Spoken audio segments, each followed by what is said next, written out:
Okay, Jeff, take it away. Oh, thank you so much, John. And thank you, Cassandra, and our boss, Mark, and Jonathan Penton for helping us put this tribute today together for Larry Sawyer, a great poet. And I have a bio that I wanted to read. He was such a great guy. I didn't know him well, but he set me up for a couple of readings. We were in touch, and we had him on Zoom actually in November of 24. So we were so glad to do that. And then he sent me a bunch of poems. I think Vincent, I'm hoping he'll read a couple of them today and some stuff. And so let me read this because he just should be in the all of the anthologies from now on. Larry Sawyer was a poet, essayist, and fiction writer.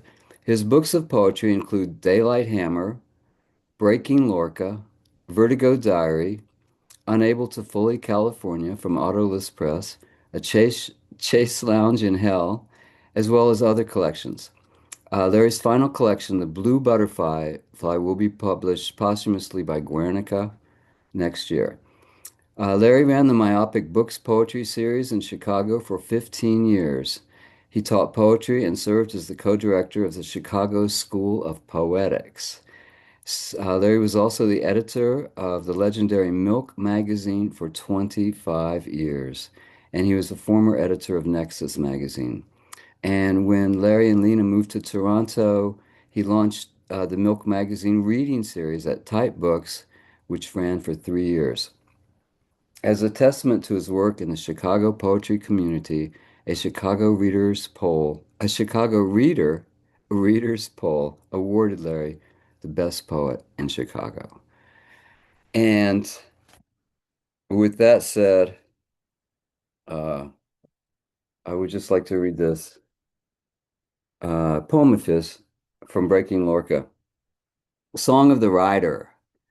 Cordoba, far away and lonely, full moon, black pony, olives against my saddle. Though I know all the roadways, I'll never get to Cordoba. Through the breezes, through the valley, red moon, black pony, death is looking at me from the towers of Cordoba. Aye, how long the road is. Aye, my brave pony. Aye, death waits for me before I get to Cordoba. Cordoba, far away and lonely. Ah, that was fun. What a poem. So next, I'm going to introduce Vincent. And John, if you could take it back for Vincent. Oh yeah, wait a second. That's cool. Vincent Katz is a poet, translator, curator, and critic. He earned his BA from the University of Chicago and his MA from Oxford University. He's the author of numerous collections, including Broadway for Paul, Southness, Swimming Home, Rapid Departures, Understanding Objects, and Cabal of Zealots. Vincent is also co-author of Fantastic Caryatids, oh gosh, a collaboration with Anne Waldman. And also, I love Vincent's translations of Sextus Propertius. They've been great. He's been an amazing guy. And I think Broadway for Paul is from freaking Penguin. Yeah. And so Vincent, who got to meet Larry out in Chicago when he was there, take it away. Oh, shoot. Okay, can you hear me now? Yeah. Okay, good. Thank you, Jeff, and thanks everyone for organizing this tribute to Larry. I've known Larry for a long. I knew Larry for a long time. A lot of that was by correspondence, and Milk magazine was really important for me. Reading it and also being published in it, I loved his openness to things I would send him, poems, and also some prose pieces. There was a piece I wrote called A Day in the Life of Rudy Burkhart and Yvonne Jacquet, which was just that. I spent the day with them up in Maine in the summer and just kind of tracked how they were working. And it was not that easy to get it published, to be quite honest. It was kind of a hybrid form. And Larry just, he was like that. He would just say, this is great, I'm going to publish it. So that really meant a lot to me. And I feel like he was that kind of rare thing in the poetry world, which is like a solid citizen. Like, you could just always trust him. There was no BS. In person, when I got to know him a little bit later, like, he always seemed like he was in a good mood, or at least a positive mood, positive attitude, It really goes a long way, honestly, especially in our day and age. So, yeah, I did read, I didn't get to read in Chicago, unfortunately, but I did read in Toronto not that long ago, and I got to hang out with Larry and Lina, with my wife Vivian, and that was great. It was really memorable. A couple of days, and they put me together with Stuart Ross, who became a really good friend. So I think Larry was also really great at making, there we are with Dale, making those connections and bringing people together, and as I said, like a solid citizen and force for good in the world at large and in the poetry world in particular. So I really miss him a lot.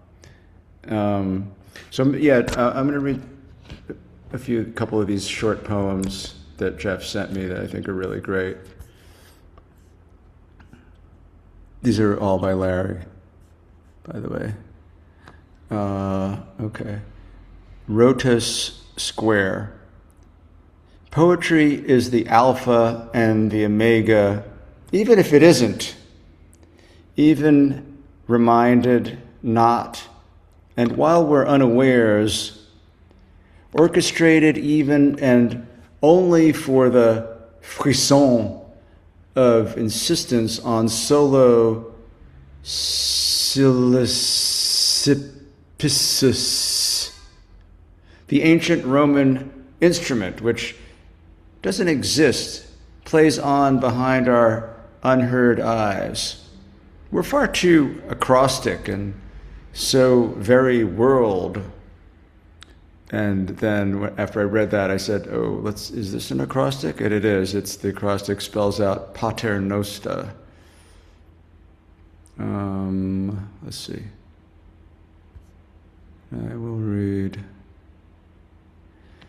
Still, I parachute in on my feelings just to see how they are doing. Find them inside a box, wrapped in a bearskin rug, with a golden 1950s typewriter. Naturally, I sit down to write something on this elegant typewriter inside my own mind. Wouldn't you? I should hope so. Anyway, where are the pliers? I need to twilight. Ode to the Carabiniere. You really thought I'd write an ode to the Carabiniere? I love that about you. I love that poem. You get paid in ducks, in size, in mosquitoes, but it was worth it. Shall we gather at the river? The definition of happiness is watching. And in some of these later poems, later in this group, there's a lot of interesting wordplay and sound play. As in this poem, Go Ask Alice. Alice writes with glittery malice, lives in a mushroom-shaped palace, knows what the power of the pen is, and never includes phallic symbols in her poetry. Now, she calls her friend Dennis. They're both taking tennis, and says in the humidity she finds solace.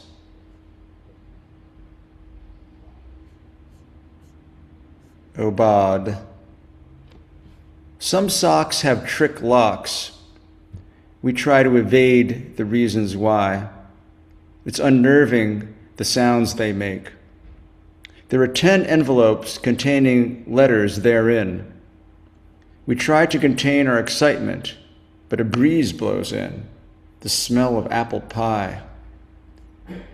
Lots of people grok, but few know. The trees sway pretty in the wind, 8 by 10 glossies of autumn encircling them. Pops drops by to talk, drawing Vermeer's Girl with a Pearl Earring in chalk.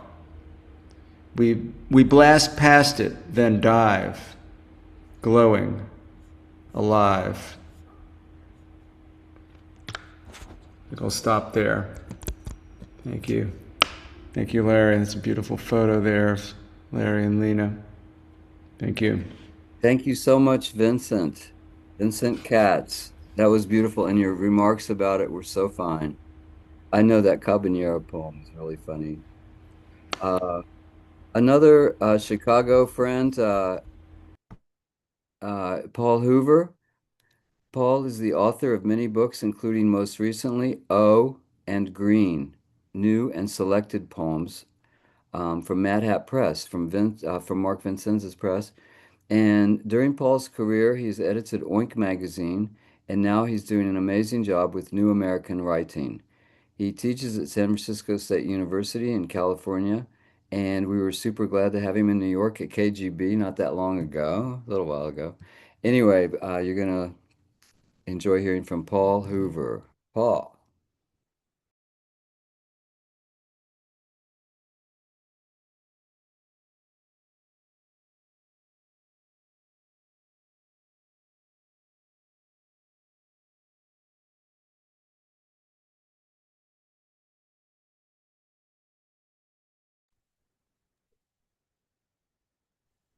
I can't Paul, hear. I think you're on mute. Yeah, I think I can't hear anything either. Yeah. Paul, you just got to take your mute off. How about you? Can you hear me now? Perfectly. Thank you. Oh man, I thought I turned it on long ago. Um, so I wrote something out about Larry. Larry, I met Larry only once, as I'll explain in this piece I wrote on him. I knew he was an important influence on writers of the generation behind mine. Uh, we tried to do our job in Chicago, and then we went west. Innocent diamonds dumb with wonder. That's a line of Larry's and the title of my writing here. I had only one contact with Larry Sawyer in the July of 2009 when he offered me and Maxine Chernoff a reading at his myopic series on Milwaukee Avenue, which was just then being gentrified. At that time, I was living in California, but still teaching classes at Columbia College in Chicago by teaching a double load in the fall semesters. Larry was a super nice guy. He never sent poems to New American Writing, and I'm sorry that he didn't, because now, after his death, the poems he left behind have a tongue-in-cheek audacity and charm. Like Ron Padgett, one of my models, he could snap off a joke and the next minute go into philosophical or personal depths. Mark Tardy's essay on his work in the Poetry Foundation website notes that Larry was, quotes, brilliantly researched, in quotes, in surrealism, which emphasizes the autonomic misfitting of words. In other words, a kind of heavenly irony. The contradiction becomes the mad truth, which Andre Breton saw as the absolute. Be careful of people who seek the absolute, probably. Beauty is often a misfit phrase grounded in depth. An example can be found in Larry's poem Baby Devils. My beef with body doubles, how they resent direction. You know, they want the lead. I more in surface tension. It's sloppy assault on the senses. Later in the poem, he refers to bowling for pierogies. You can live in a beautiful literary life seeking amazement. He was also in great service of poetry at the practical level, organizing the myopic surface and editing Milk magazine. And I think almost every poet at some point has a reading series or magazine or produced an anthology. It's especially sad when a poet dies because their poetry might also die with him. And obviously that's not true of Larry. Was all that Sturm and Drang finally worth it? Yes, but it's what kept you alive all along. I'm glad to see that Larry has a posthumous volume, The Blue Butterfly, coming out this year. I'll end by reading his poem Dealer, which I think exhibits the kind of irony, happy irony of his poetry. My eyes sprout 1,000 buds at the sight of you, as you bust into flame and look like a frightened doe in a forest of paychecks. My phone is on Stone Age. My phone is on Stone Age as we sit inside a baggy silence. I clear my throat and it sounds like a siren. My reflection is a mirror in a mirror resembles a werewolf. I have 2 large stereo speakers for hands. I lounged on the couch surrounded by canaries, singing, "Who brought you here and why?" But my ears hear nothing but puking guns. The smoothness of that chamber is my secret cathedral, emerging from daylight's barrel, some new man. Daylight's barrel. He was in the barrel all along. I think Larry, I was sorry that he never said anything to New American Writing because I would have definitely have accepted it. And I'm pleased to be here to observe his importance.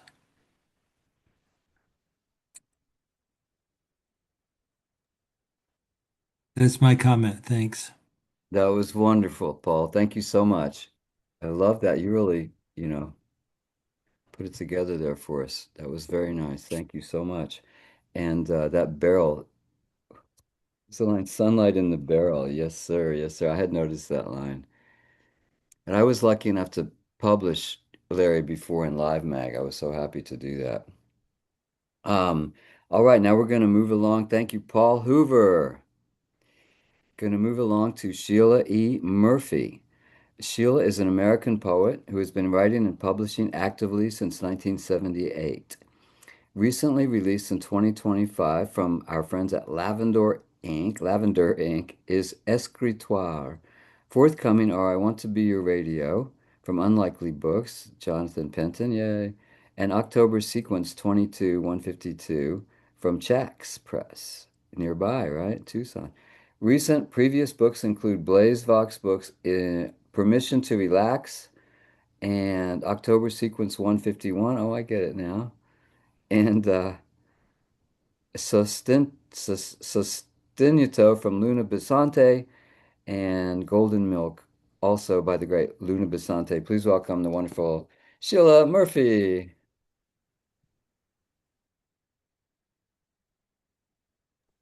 Thank you very much, Jeffrey. I'm so happy to be here, although I only wish Larry were with us, as we all do. And he is in many ways. And I'm very, very happy to share some things with you. I did have the opportunity to meet Larry on one occasion in Chicago. I had an opportunity to read there at the museum, responding to some artwork. And Larry and I met at that time, and it was a very important moment for me because Larry is just gifted. I always use present tense, by the way, because I will never stop acknowledging someone so vital, so energizing, and so loving of all the poetry community and all that he contributed. I'm going to read three things. One is his own poem, Unable to Fully California, the title poem of that collection. And I will read a piece of mine that Larry published in Milk magazine. And then I will conclude with a poem I wrote yesterday for this occasion for Larry in his honor. So here goes, Unable to Fully California by Larry Sawyer. I stare up at the sky and notice Orion, the Big Dipper, the North Star, and see Venus on the horizon. On my sleepwalk, this dark purple lacquer, a sudden comforter, this night, French kisses me while the trees just stand there serenading. We really can't trust this nocturnal sightseeing. We really can't trust this nocturnal sightseeing, but the climb does sweeten as the air thins ever higher towards some point we try to make. Words bake in that hot moonlight. Beastly pine cones have a conversation with me. Save us from this poem. We need to tell you something. We've been watching you try to write your way out of it, and we're tired. I'm tired too. But I look out at the edge of this paper and see some mastodons there, I say. The next morning, I can't remember a thing. Overhear something about a bad dream. Life goes on. We live a life of itineraries. I'm glad, however, that together we can open a colorful brochure for some new world called hope. So thank you, Larry, for that poem and that wonderful sense of the what is. And as mentioned, a brief piece of mine for one of the couple of times I was in Milk magazine, an untitled piece. Headlines break the paint on mules ride, headlines break the paint on mules ride slalom. Maybe how you spell that word's abrupt. Let's go for a walk. Let's go for a drive. You never hear a person say that anymore. It's catch up, get ahead, approximate catalysis of the He-Man structured to bequeath a forest loose-grained, terracotta-hued, imaginal, refractive, dimly lit attention span. All cows eat grass, lonely little wooden room. You'd think we had been rich, should have. It's never midnight when I'm scanning the environment over the month of August. I serenely plan to get intelligent, pare down the striptease, benefit the featured mantra, zoom lens, feta cheese, and balderdash. Imagine taking every bit of time to enter data. This politely squeezed between the college-ruled lines of a notebook, codex, thought to thread these newly glistened lines through headrests your extorted father paid for. So Larry, thank you for putting that poem in Milk Mag. And here comes the poem I wrote for Larry, titled Today. You are the guest of honor in my heart, appreciator in chief. You listen insistently to insistence, keening out of the mouths of others at all hours in your sleep that cannot sleep, that lies awake in the city full of beautiful. You crash teach repeatedly to honor each voice, separate while woven within a womb of staves. Now I have to ask, what is it like to propel your continuo from beyond that once body now uplifted past our only terra firma, your sweet, lovely, loving face facing Venus, Nefertiti picnicking now at the hour of every daylight, twirled around oncoming twilight. You blaze above, beneath, within us all, boyishly beloved host of matins, vespers minus vestments, all laud to overhearing in free form, free of edges, free of memory, free of observing, thin biographies in motion, stooping to conquer cul-de-sacs, still incessantly round and warm with itinerant blossoming, those generous custodial wings of you. Thank you. Yay. That was marvelous, Sheila. What a wonderful tribute poem. The crash teach. That was one line that stuck out for me there. That was Larry. Now we're going to move on to um, a friend of Larry's from Chicago, Tony Trigilio, whose newest books are The Punishment Book, Proof Something Happened from Marshhawk, Ghosts of the Upper Floor from BlazeVox. His selected poems, Fuera del Taller del Cosmos, was published in Guatemala in 2018 by Editorial Poe, and Tony co-edits the poetry journal Court Green, and he's an associate editor for Tupelo Quarterly. And he's a professor of English and creative writing at Columbia College, Chicago. A good friend of Larry's, I know. Please welcome Tony. Tony.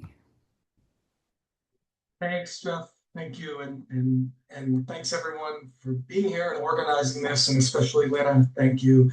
I want to say a few words about Larry, and then I want to read a couple of his poems, and then I want to read a poem that I read at a reading that Larry organized. That I'll say a little bit about it. It just felt like I had a real connection with him at that particular reading with that particular poem, and so it feels like it's not dedicated to Larry, but it kind of feels like it is over the years. I was really lucky to have Larry and Lina as neighbors in the Rogers Park neighborhood of Chicago for many years, and to hang out with them, and then also just to like run into them, in front of the Loyola Red Line and things like that, and just I really miss him a lot. And as a person, as a friend, as a poet, as a community builder in the poetry world, he was. As a person, he was so open, as all of us have been saying in various ways, and he was the same way as a poet and as someone in the community. I just felt like, I don't know. I think we all need writing communities. We all need artistic communities just to keep ourselves sane as writers and artists. But we also like really need the community where we can totally be ourselves as writers and as people.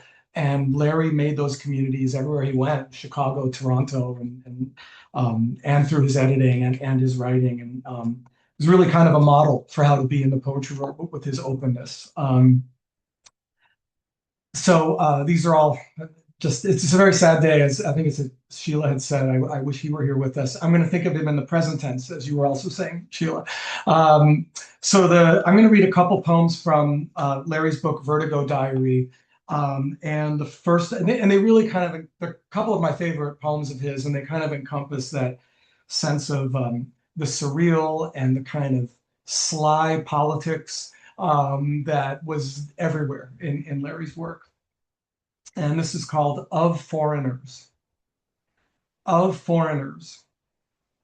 How foreign it must sound that all religions are one, as Blake conceived that idea, here in the present, which is so intolerant. But aren't we foreigners even to ourselves on most days? What makes one point a finger upward to scratch at the sun, knowing full well that what lies beneath is just a neighbor's old mirror? And the other poem from Vertigo Diary, it's called As Usual. And this is a prose poem, and it's just another poem that's totally Larry. As usual, shadows appear and disappear at will. Constellations dig their appendages inside the sky, and streets narrow. Echoes resound from complicated passageways, and old men are murdered along forgotten hallways. Horses exist. They gallop off across fields. A woman speaks of her dead mother and cries into an open window.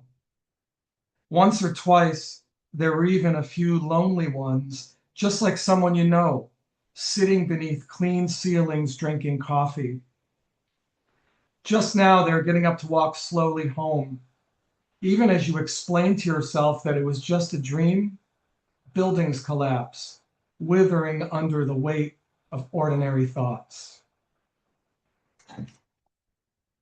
And I know I said I was going to read 2 Larry poems. I think I'd like to read one more. It's a shorter one.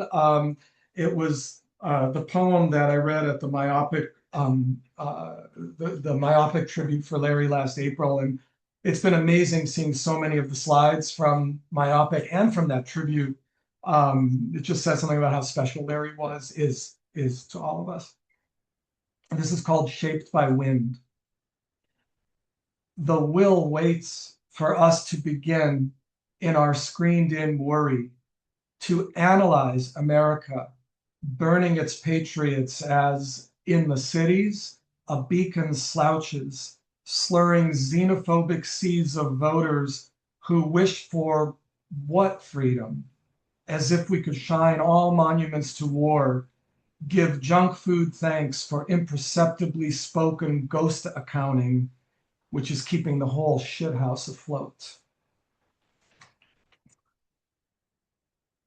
And I want to close with a poem I read at the gigantic 10,000 Poets for Change reading that Larry hosted in Chicago. These were the readings all over the country that Michael Rothenberg had put together and created. And Larry was our Chicago person. And it was like 2009 or 2010, I can't remember exactly.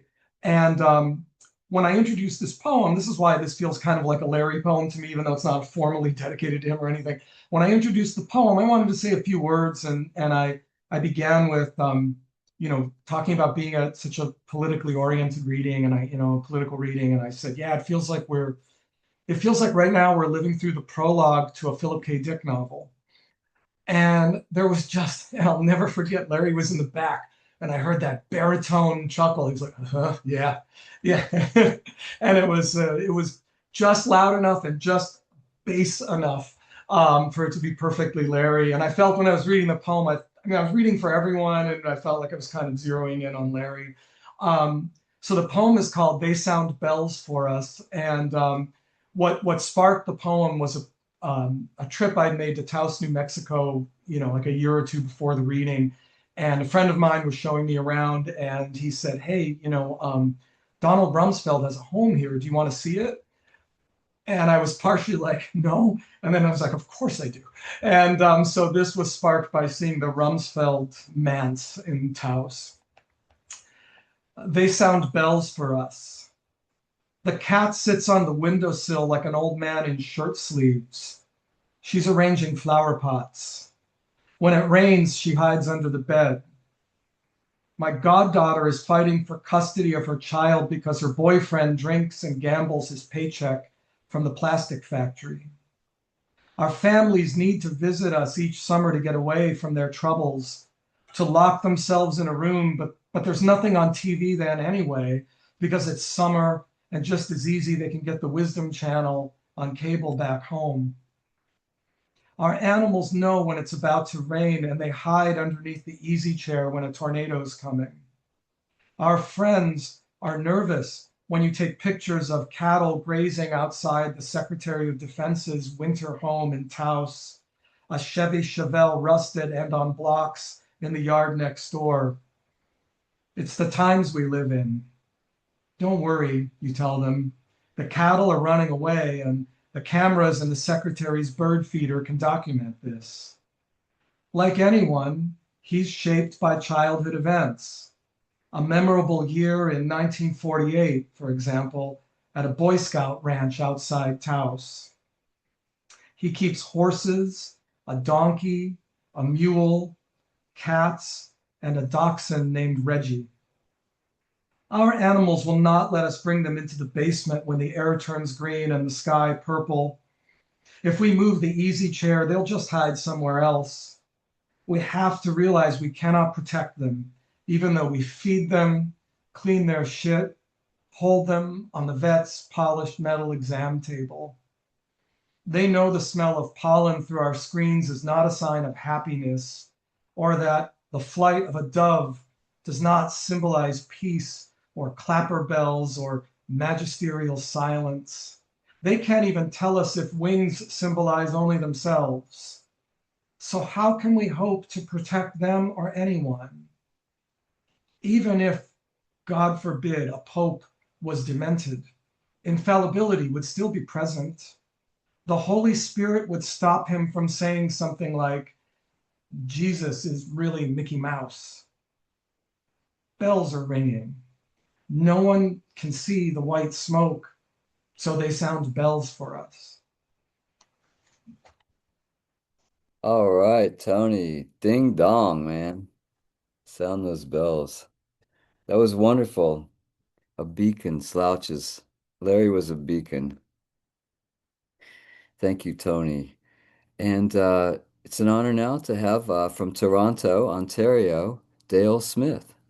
He recently edited an open map, The Correspondence of Robert Duncan and Charles Olson, and also Imagining Persons, Robert Duncan's lectures on Charles Olson. So that's pretty big stuff. His book of poems include The Size of Paradise, Flying Red Horse, sorry, Flying Red Horse, that's beautiful. Slow Poetry in America, Black Stone, and the legendary American Rambler. And with Hua Nguyen, he edited Skanky Possum, which was just wonderful literary zine and book imprint from 98 to 2004. Thank you, Dale, for coming today. Yeah, thanks, Jeffrey. It's so great to be here to honor Larry and see all of you.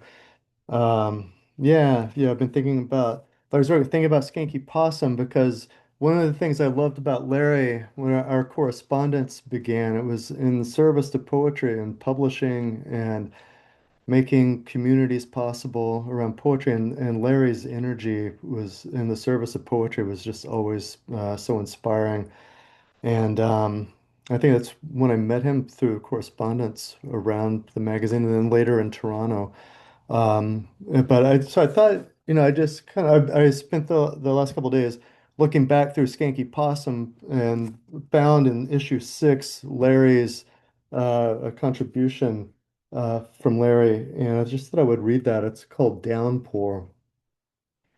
Imperiled is the word, she quips from the catalog. A wonder at the way the rain grazes the windows. Her eyes, bl I'm sorry, I'm going to put my glasses on. It's too dark here. Um, Downpour. Imperiled is the word, she quips from the catalog. A wonder at the way the rain grazes the windows. Her eyes. Now you'd like to really know for sure what happened to her.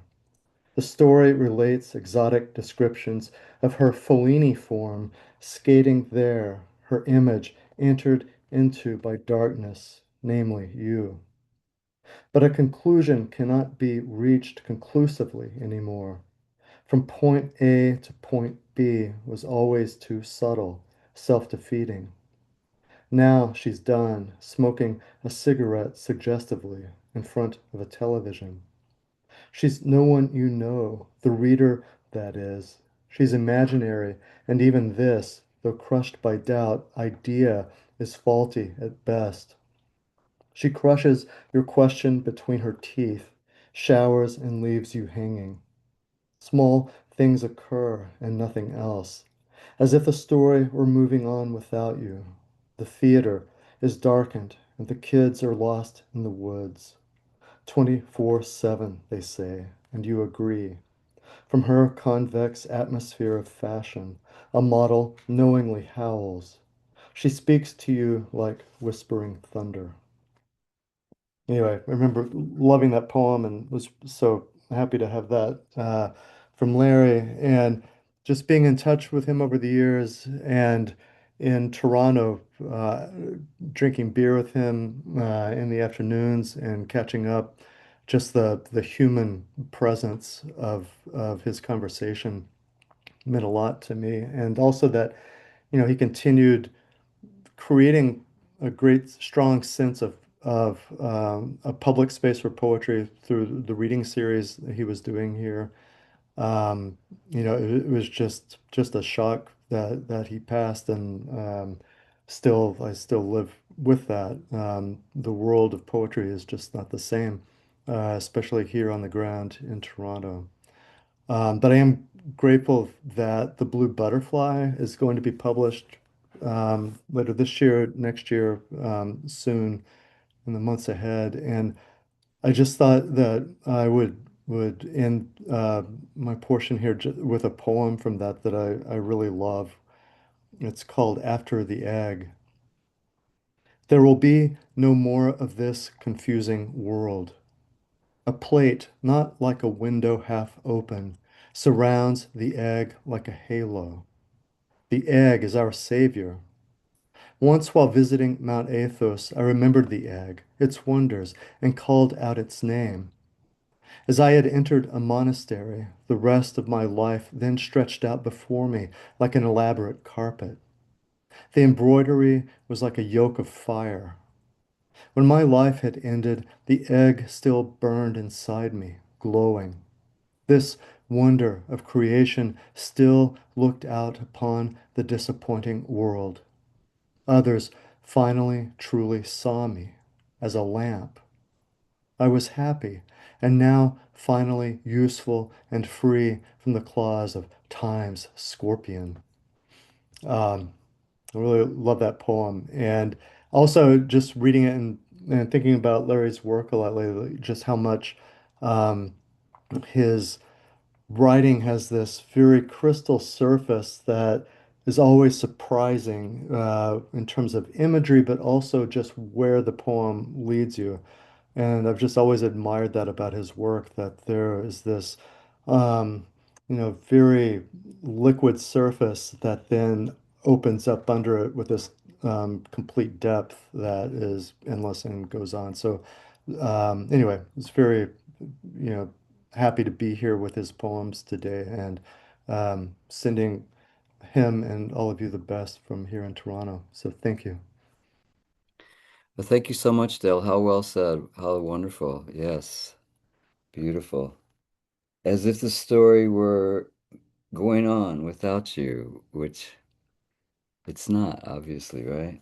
The whispering thunder and the yoke of fire. Sort of yoke has two meanings there because he was talking about the egg, but the yoke of fire, the poetry. Thank you so much. Dale Smith. Thank you, ma'am. From Toronto. And now also from Toronto, right? Or in Toronto here. Ottawa. Oh, sorry.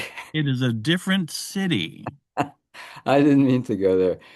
Oh, damn it. Anyway, thank you. I love Ottawa. Is New York and Chicago, they're like the I'm same, visiting you, right? Rob. I'm visiting you soon. You can straighten me out, I hope. It's a real pleasure to have here Rob McClennan, the author of two novels and more than 20 books of poems, stories, essays published in Canada, the United States, England, Ireland, Japan, Jacket. In his capacity as a publisher, Rob operates Above Ground Press, a chapbook press that operated since 1993, as an eclectic disseminator of new and especially experimental poetry within the North American poetry community. And here he is, live from Ottawa, Rob McClennan. Man, that bio is like 20 years old. Okay, thank you. I first encountered Larry probably in the late 90s through Milk magazine online, but I think it was Leah Graham in her lovely Arkansas drawl that said, "You've got to meet my friend Larry. You guys would so get along." I did a chapbook of Larry's in 2003 through Above Ground at Chaise Lounge in Hell. Although I didn't meet him in person until Toronto. So I only knew Mustache Larry. I did not know pre-Mustache Larry. He looks younger. I like even the fake mustache. He was clearly leaning up to being Mustache Larry, becoming himself, I suppose. There are 3 poems in this. I thought I'd read 2 of them, and then a more recently published poem of his from his forthcoming book. I thought that might be kind of fun. A chaise lounge in hell. Ain't this thing? Try to imagine Maui, or at least half of it lying open in the noonday sun. If not, then Venezuela, stiff cliffs submerged in velvet dark. Aren't we still friends even after we picnicked on the volcano, hands ripping flesh to sores? Eureka, you said, and devoured another eggplant.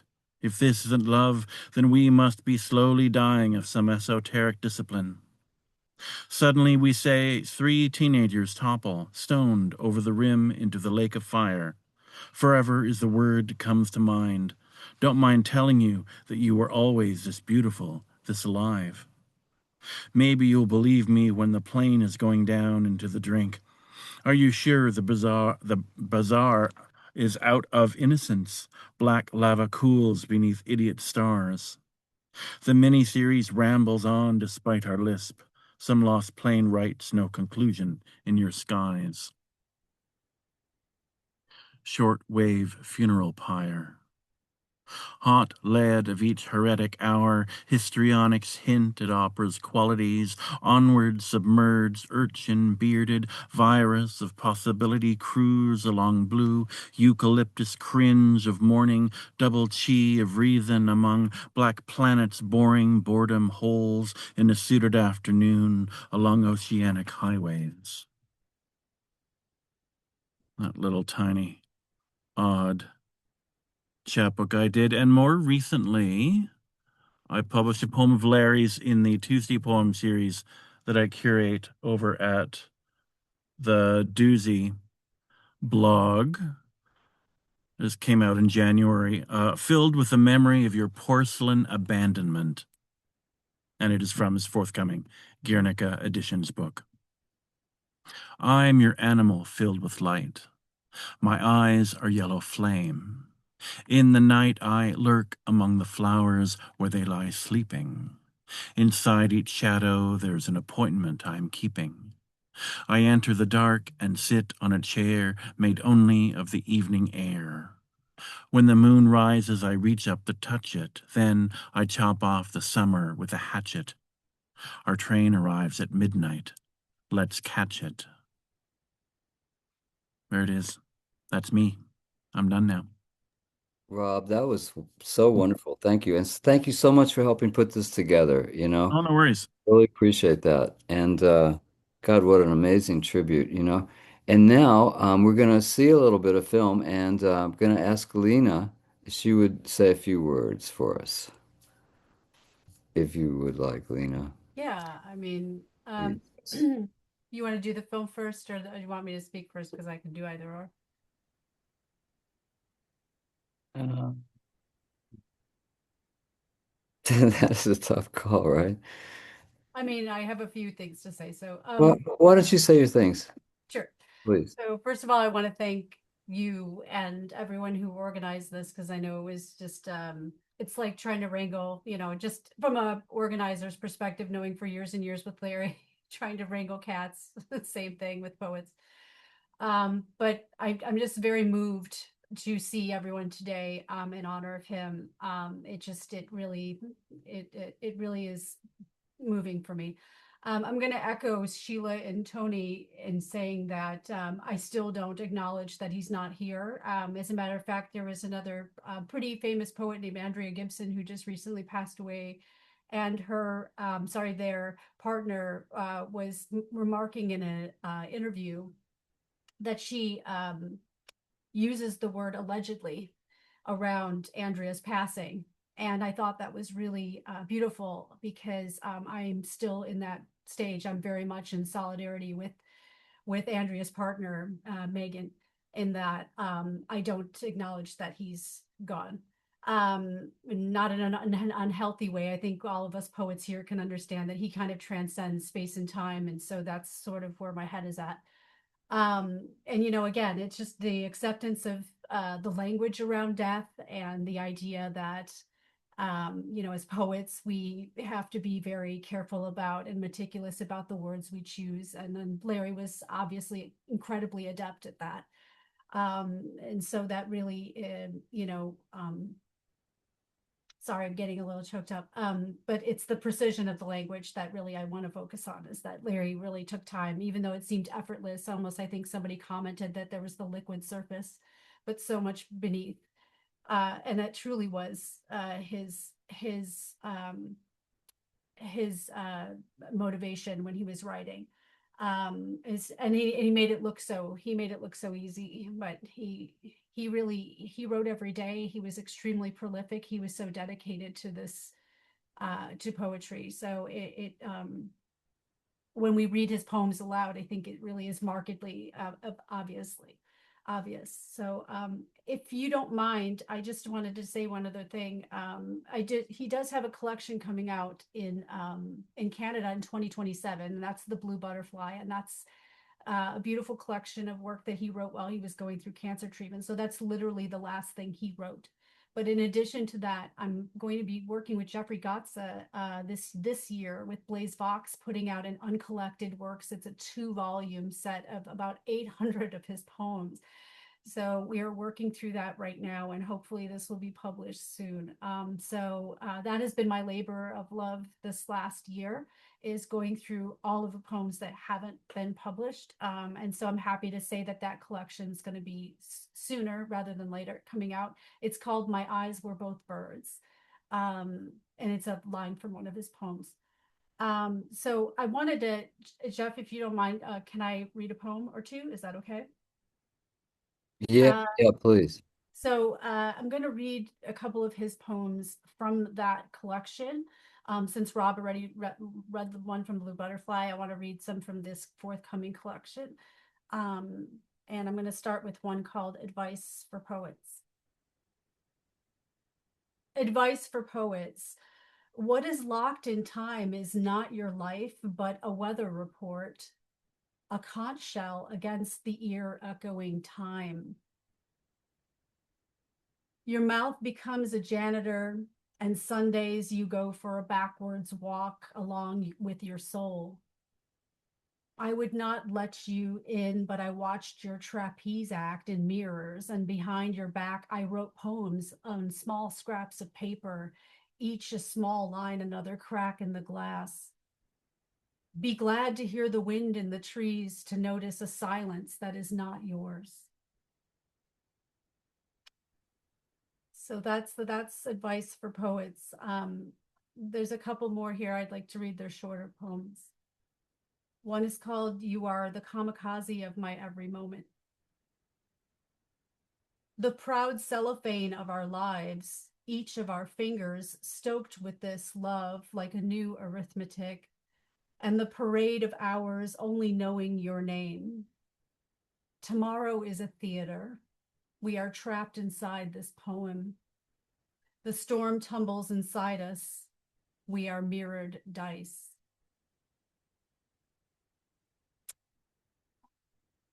The last one I'm going to read is called The Odd Mercy of Bees. Dante was married off to Gemma Donati, to whom he had been betrothed since the age of 12, and Beatrice married a year or two later, only to die 3 years after at the tender age of 24. I can surprise on principle, in alleys, in margins, so perfect my sting, iceberg winged saliva without electrocution or harmonica diamonds. No one ever swears nor speaks to bottles. On principle, these wounded eyeglasses had seen enough. Opaque procession of bells, passengers are late, and the bees are quiet. A full sky falls and makes the heart of days, makes an altar of words, devours them, splashes them with bereavement. This vibrant mystery, rough and famous, waits for inflatable people, us, liars. Are your neighbors shaky, elusive? We'll tell them that age 21, Dante was married off to Gemma Donati, to whom he had been betrothed since the age of 12, and Beatrice married a year later too, only to die 3 years later at the tender age of 24. Tell them that she was a few months younger than Dante and wore a crimson dress. Tell them she captivated him completely. Oh, that was marvelous. Lina, thank you so much. Lina Ramona, wait, there it was. Vitkauskas. Lina Ramona Vitkauskas, thank you so much. What a great thing. Thank you so much for all your help putting this together. All the slides and everything, the movies, which you're going to watch a couple of hilarious things now. And thank you, everybody. And then we'll come in with Cassandra and John and our open reading after the movie. There it is. Yay. All right. And let's now begin. Thank you, everybody, again so much. That was so inspiring. And thank you, John, for doing this stuff. And now, are we ready for it? Let me try to cue it up, and let me know if you can hear it. Okay. Okay, man.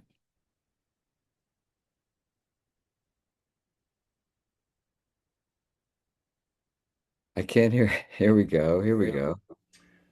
So these are fairly recent poems. My next book, just to mention that, will be published next year on Guernica Editions here in Toronto. This one's called In My Irritable Youth. I was walking around inside myself one summer and couldn't get out. There were no maps of adulthood, so I foraged for food like an animal. I tried to explain my behavior by saying, aren't we all just animals? One of my teachers said, you mean metaphorically? I shout literally and realistically. In my irritable youth, I was hexagonal. 35 years later, you mean metaphorically, says every day of adulthood, and to adulthood I respond, grow up. This one's called Grotesque Square. Poetry is the alpha and the omega, even if it isn't. Even reminded not, and while we're unawares. Orchestrated even and only for the frisson of his insistence on solo silicipicis, the ancient Roman instrument which doesn't exist, plays on behind unheard eyes. We're all far too acrostic in so very world.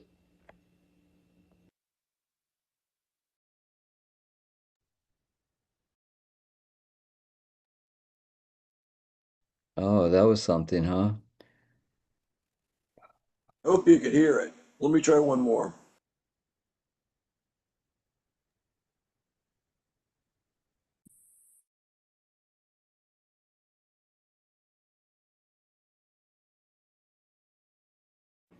This poem is titled Pablo Neruda.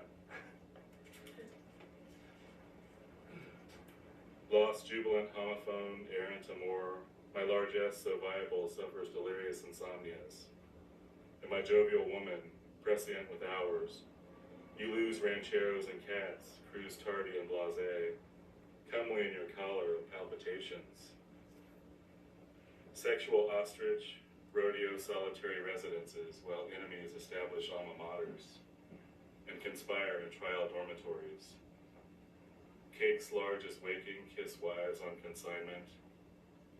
Radiant veranda conducive to enamel, wear the regimented uniform of melancholy, etched with gorgeous flame, allegories and tris parried, bars with elegant cacophonies, jump oceans in the moon, hide continuous lies, as if pantomimed and pollinized. These rumors of medicinal aviaries, sane and feminine, keep brilliant company amid eyes. Piquant employee despair is mocha, destined for tedium.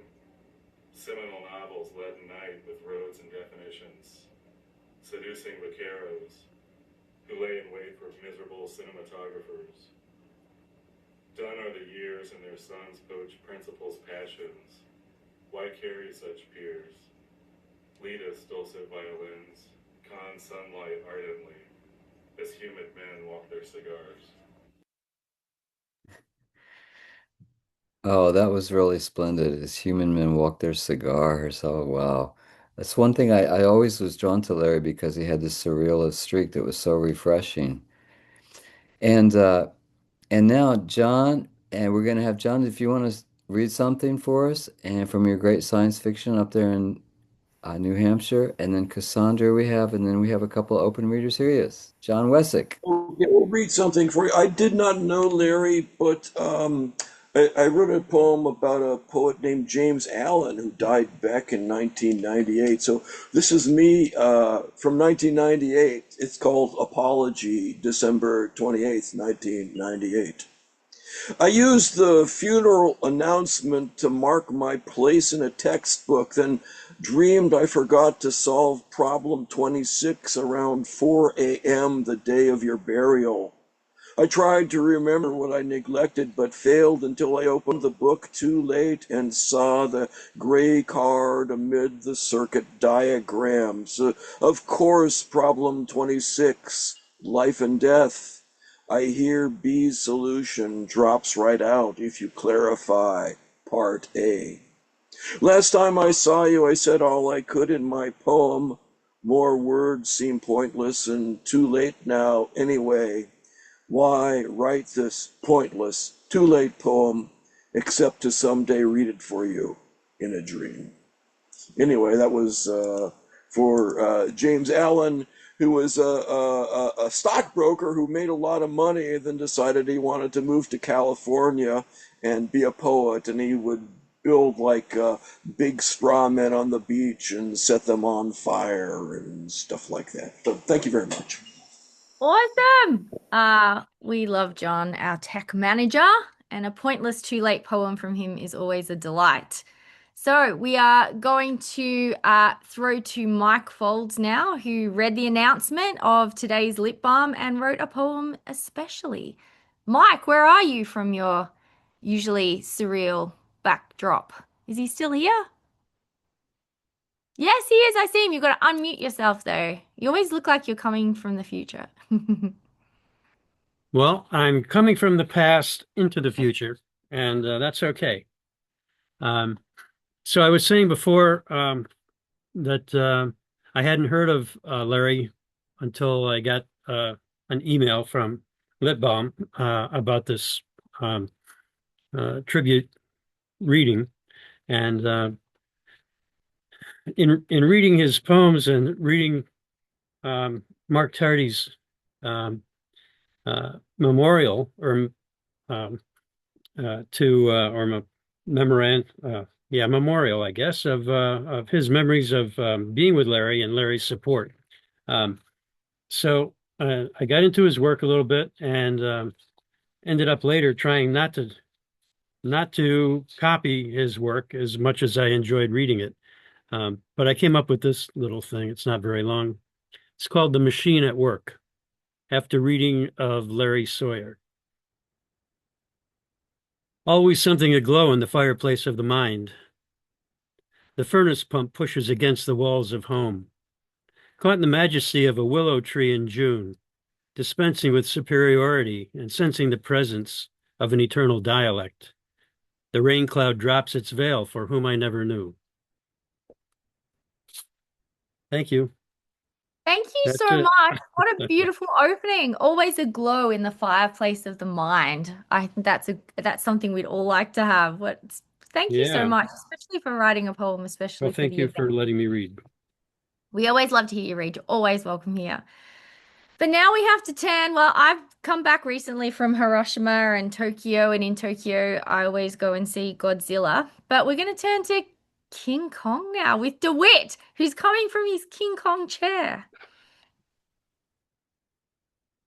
You are on mute. This actually is the 93rd birthday of the original King Kong, which came out in 1933. And a lot of people seem not to know the story, but I had the urge to rewrite it. And I'll just read you the ending. I hope you all have the icon in mind of the climb of the Empire State Building with Fay Ray in hand and being attacked by airplanes with little humans in them. I reached the topmost ledge, past niches to a cone, still reaching higher.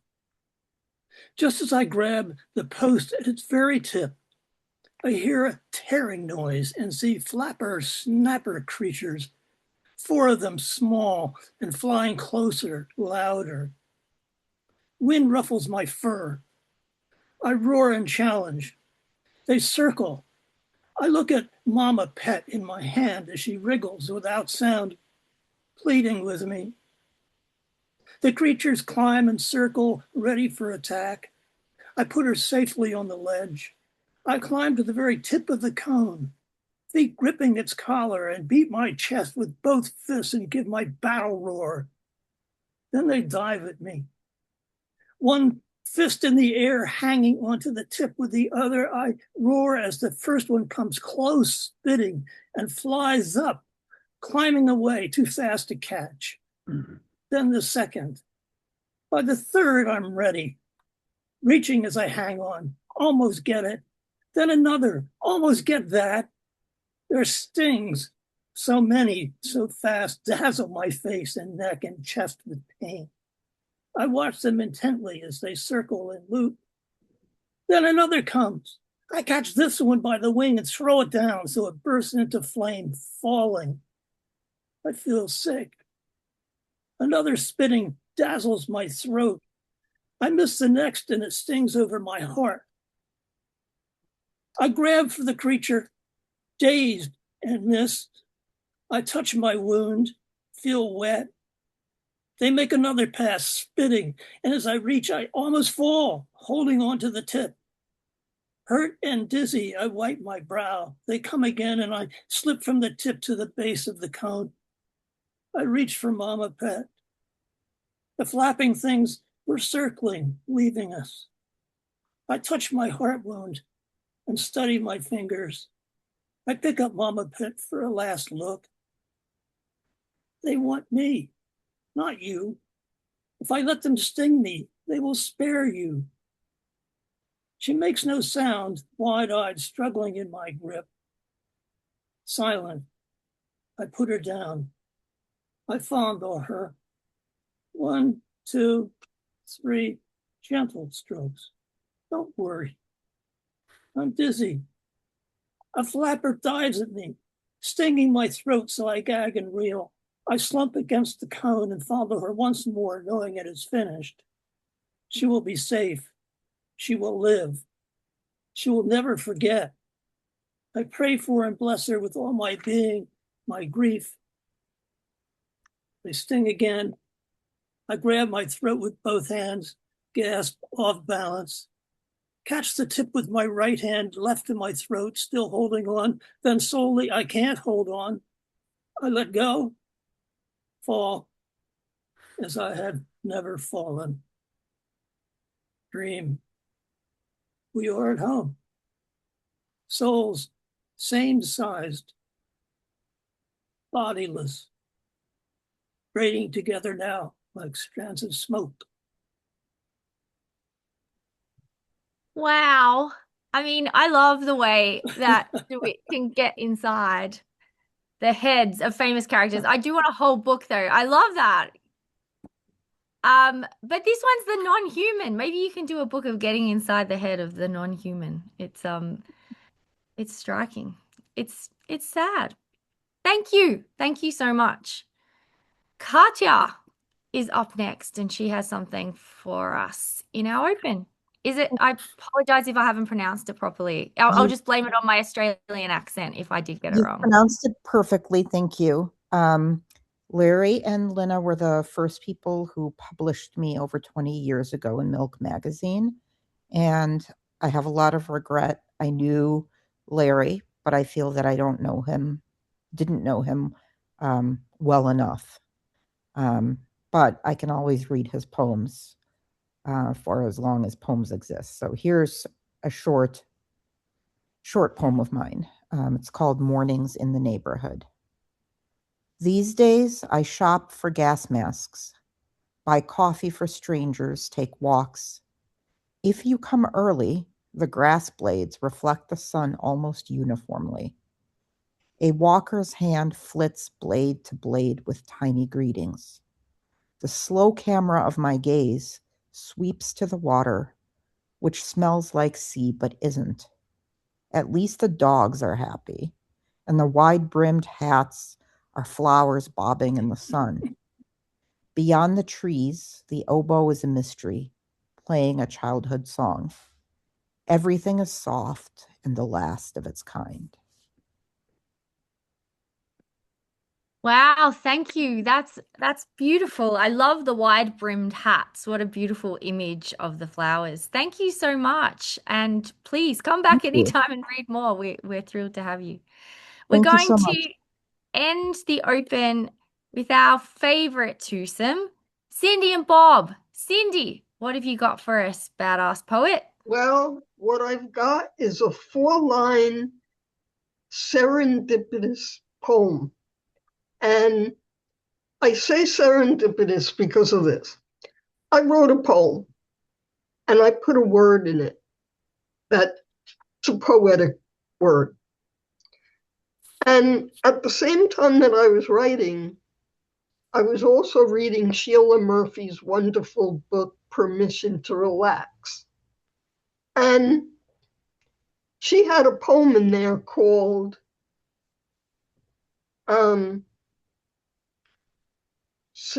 Synecdoche Rhymes with Nothing That I Know. And my poem happened to be a rhyming poem with synecdoche.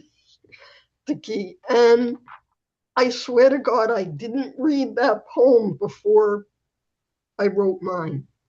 So it just, and I wrote to Sheila and I dedicated the poem to her.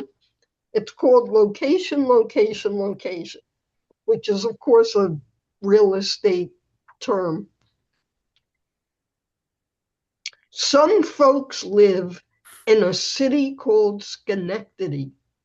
Some yogis live in a perpetual state of ecstasy.